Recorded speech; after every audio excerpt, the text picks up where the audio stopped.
بسم اللہ الرحمن الرحیم۔ امیر المومنین فرماتے ہیں کہ ایک دفعہ ایک شخص پیغمبر کی خدمت میں حاضر ہو، کہا یا رسول اللہ، مجھے ایک ایسا کام بتائیے کہ جس کے سبب خدا مجھے اپنا دوست بنا لے، لوگ مجھ سے محبت کرنے لگیں، میری عمر طولانی ہو، میرا بدن صحیح و سالم ہو اور میرے رزق میں اضافہ ہو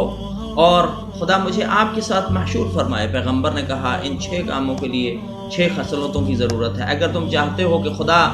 تمہیں اپنا دوست بنا لے تو خدا سے ڈرو اور گناہوں سے اجتناب کرو، اور اگر تم چاہتے ہو کہ لوگ تم سے محبت کریں اور تمہیں اپنا دوست بنائیں تو ان کے ساتھ اچھا برتاؤ کرو، نیکی کے ساتھ پیش آؤ اور ان سے قطع تعلق نہ کرو اور اپنی نظریں نہ چھڑاؤ، اور اگر تم چاہتے ہو کہ تمہارے رزق میں اضافہ ہو تو پابندی سے زکوٰۃ ادا کیا کرو، اور اگر تم چاہتے ہو کہ تمہارا بدن صحیح و سالم رہے تو زیادہ صدقہ ادا کیا کرو، اور اگر تم چاہتے ہو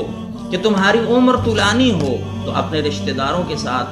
صلہ رحم کیا کرو، اور اگر تم چاہتے ہو کہ خدا تمہیں میرے ساتھ محشور کرے تو